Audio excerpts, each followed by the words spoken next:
বিশ্ব ফুটবলের উদীয়মান তারকা ব্রাজিলিয়ান ডিফেন্ডার ভিয়েতর রেইসকে দলে ফেরাতে যাচ্ছে ইংলিশ প্রিমিয়ার লিগের শিরোপাজয়ী দল ম্যানচেস্টার সিটি।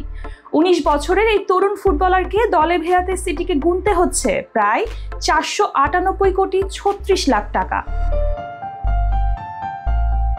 ম্যানচেস্টার সিটি তাদের প্রতিরক্ষা বিভাগ মজবুত করার জন্য রেইসকে দলে ফেরাচ্ছে।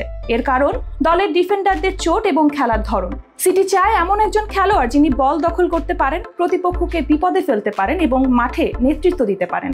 রেইসের ভিতর সেই সব ধরনের গুণই আছে। ব্রাজিলের সাও পাওলো থেকে আসা এই সেন্টার ব্যাক গত মৌসুমে পালমেইরাসের হয়ে দারুণ পারফরমেন্স দেখিয়েছে। তিনি ব্রাজিলের জাতীয় দলের হয়ে অনিয়মিত থাকলেও বয়সভিত্তিক দলগুলোর হয়ে ১৬টি ম্যাচ খেলেছেন এবং দলের নেতৃত্বও দিয়েছেন। তার দুর্দান্ত পারফরমেন্স তাকে ম্যানচেস্টার সিটির নজরে নিয়ে আসে। কয়েক সপ্তাহের আলোচনা শেষে ম্যানচেস্টার সিটি তাকে আনছে শীতকালীন দলবদলে। সিটি আগামী রোববার ইপসউইচ টাউনের বিপক্ষে ম্যাচে মাঠে নামাতে পারে নতুন এই ডিফেন্ডারকে।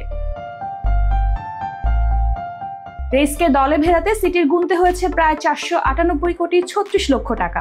সিটি তাকে শারীরিক পরীক্ষার পর দলভুক্ত করবে। এরপর পেপ গার্দিওলার অধীনে খেলা শুরু করবে। রেইসের পারফরমেন্স দিয়ে সিটি হয়ে উঠতে পারে এক নতুন শক্তিশালী প্রতিপক্ষ।